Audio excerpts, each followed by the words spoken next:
I'm back for chapters 7 and 8. Chapter 7, A Safe Place. Jack, are you awake? Said Annie. Jack blinked a few times. What? He asked groggily. It was dark and the night was still. The rain had stopped. The water was calm. Branches and boards gently bumped against the roof raft. Look at the castle, said Annie. What castle? Said Rose. What castle? Echoed Jack. In a daze, he looked around at the darkness. Over there, said Annie.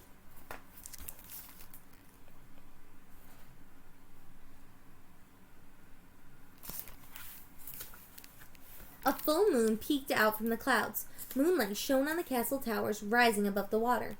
Oh man, said Jack. Is that a real castle? No, I'm afraid not, said Rose. It's a school run by Catholic nuns. It's called the Ursuline Academy. Ursuline Academy, said Jack. He sat straight up, fully awake. Ursuline Academy, exclaimed Annie. I don't believe it. What? Why? Asked Rose. That's a safe place, said Annie. We read about it in our Texas book. People survived the hurricane there. What are you talking about? Said Rose. Annie, you're remembering the description in our guidebook, Jack said quickly. The book just said it was a tall, sturdy building. You must have dreamed the rest. Oh, right, said Annie. I dreamed it. But it definitely looks like a tall, sturdy place, doesn't it? It looks dark, said Rose. I know, said Annie, but I'll bet lots of people are inside the Ursuline Academy, and I feel like they're safe. I'm feeling that too, said Jack. I think we should go there. But how do we get there? Asked Rose. Jack and I can get in the water and push the roof, said Annie. We're good swimmers. Oh, no, that's too dangerous, said Rose. There's wreckage everywhere. Maybe we can use some of it, said Annie. What do you mean, said Rose. We could try to find something to use as paddles, said Annie. Good idea, said Jack. He and Annie leaned over the edge of the raft, searching for the water. Jack lifted a part of the chair. Annie retrieved a torn basket. These won't work, said Jack. They put them back in the water. Hey, this might, said Annie. She hauled a flat wooden fence picket onto the raft. Try it, said Jack. Annie knelt on the roof. She pushed the narrow slat into the water. The raft moved, but only a little. We need a second paddle, said Annie, for the other side. Look, a broom, said Jack. He lifted the broomstick out of the water. A flat bundle of wet straw was tied to the end. Jack pushed the straw end of the broom through the water. At the same time, Annie pushed with the fence paddle. We're moving, said Rose. Jack and Annie kept paddling the raft towards the moonlit towers of the Ursuline Academy. As they drew closer, they saw the massive building was partly damaged. Its tall, arched windows were smashed, but suddenly a light appeared. Hello? Rose shouted. Hello, a woman called back. Is it safe inside? Rose called. I have children with me. Yes, we can help, the woman called. Jack and Annie kept paddling their roof raft through the water. When they got nearer to the academy, Jack could see two women at the window. Both were dressed in black robes with large white collars. Their heads were covered.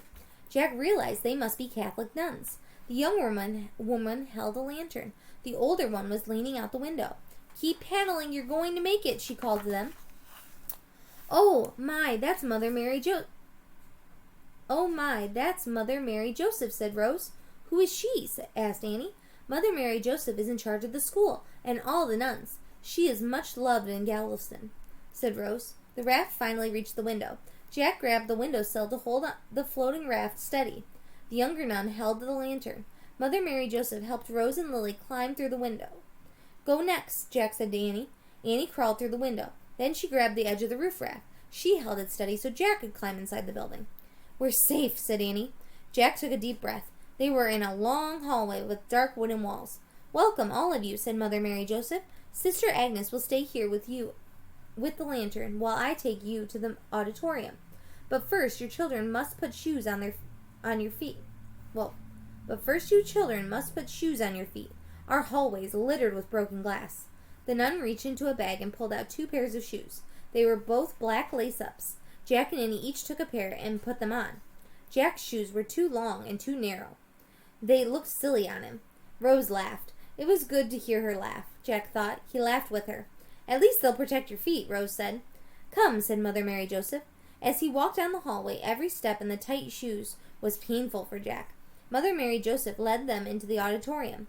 A huge room was filled with hundreds of people. Oil lamps cast shadow on men, women, and children. Everyone looked weary. Their clothes were torn and wet. Oh, so many people, said Rose. Yes, said Sister Mary Joseph. They're from every walk of life. Rich, poor, black, white, young, and old. Some have lost members of their families. Many have wounds and broken bones. All of them are refugees of this storm.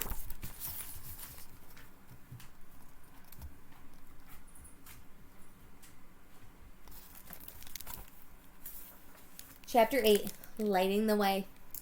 "Oh my, you've saved them all?" said Rose. "They saved themselves," said Mother Mary Joseph. "They all worked hard to make their way here, and they're still being brave and strong. Even some with injuries are trying to help others." "Of course," said Rose, smiling. "Texans are the best when things look the worst." "That's true. Come with me," said Mother Mary Joseph. "I'll take you to the supplies in the front. We can find dry clothes for the baby there." "Oh, thank you," Rose said. "And dry clothes for Jack and Annie too, please?" "Oh, no, we're fine," said Jack. "We want to help too," Annie said to Mother Mary Joseph. "What can we do?" The nun smiled. "Perhaps you could try to cheer up some of the smaller children," she said. "They are all very frightened by the storm." "Okay, we're pretty good at cheering people up," said Annie. "Wonderful," said Mother Mary Joseph. Then she turned to Rose. "Come, dear, let's find something dry for your beautiful child." "Thank you," said Rose, carrying Lily. She followed Mother Mary Joseph to the front of the auditorium. "Where to?" Jack said to Annie. "I guess we should just wander around and see who needs us," said Annie. She led the way down the crowded aisle to a far corner of the auditorium. There, some nuns were taking care of the injured. A woman with her arm in a sling was trying to calm a fussy baby. Annie knelt beside her. "Can I sing to your baby?" she asked the injured mother. "Maybe that will calm him down." "Oh, yes, please," the woman said. Annie picked up the baby and rocked him. She sang, "Hush, little baby, don't say a word. Papa's gonna buy you a mockingbird." The baby smiled at her. Annie kept singing, "If that mockingbird don't sing, Papa's gonna buy you a diamond ring." Jack heard a faint cry from nearby.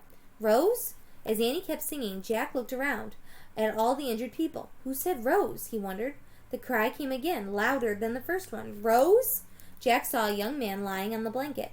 His arms were bandaged. His leg was in a splint. Jack's heart pounded.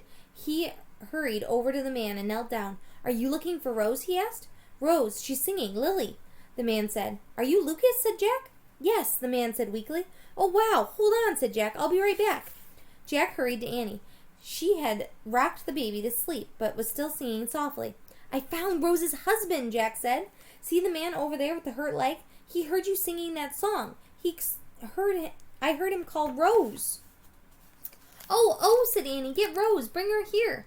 Jack hurried to the front of the auditorium. He found Rose with Lily and Mother Mary Joseph. "Rose, we found Lucas," Jack said. "Oh!" Rose cried out. She and Mother Mary Joseph followed Jack through the auditorium to the corner with the wounded people. Annie was sitting beside Lucas now. His eyes were closed. "Lucas!" Clutching Lily, Rose fell to her knees. She touched the man's bruised face. Lily started to cry. Lucas opened his eyes. He smiled, and in a whispery voice he sang, "Hush, little baby, don't say a word. Papa's gonna buy you a mockingbird." Lily stopped crying. She reached out to Lucas. He took her tiny hand and kissed it. "Papa," the baby said, and she laughed.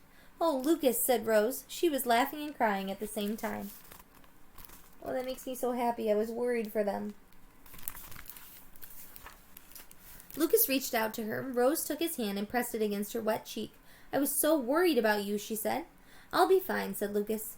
"Darling, our house is gone. We've lost everything," said Rose. "No, we haven't," said Lucas. "We still have each other.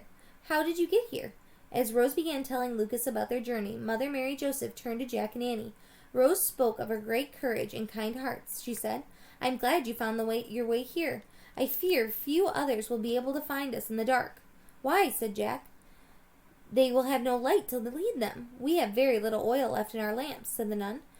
"We must use what we have to light the auditorium." Annie gasped. Softly she recited, "For those in the dark, adrift and astray, a single bright star can show them the way." Oh, said Jack. He'd forgotten all about their star necklace. He turned to Mother Mary Joseph. "Can you take us back to Sister Agnes?" "If you like," she said. She looked puzzled. She led Jack and Annie out of the auditorium and down the hall. Sister Agnes was still holding her lantern at the window. The flame was about to go out. "We have something that might help," Annie said. Jack took off her star necklace. Annie took off the star necklace. She reached up and hooked the chain over the window frame. The star dangled in the breeze coming from outside. The tiny light was no more than a flame of a birthday candle. "What a lovely thought," Mother Mary Joseph said to Annie. "A lone star, just like our Texas star." "Shall we go back to the others now?" Sister Agnes gasped. The light of the tiny lone star was glowing brighter and brighter and brighter until the hallway was filled with golden light. The light from the star shone through the broken windows and the storm waters as far as the eye could see. And that is the end of chapter 8. I will be back with chapters 9 and 10.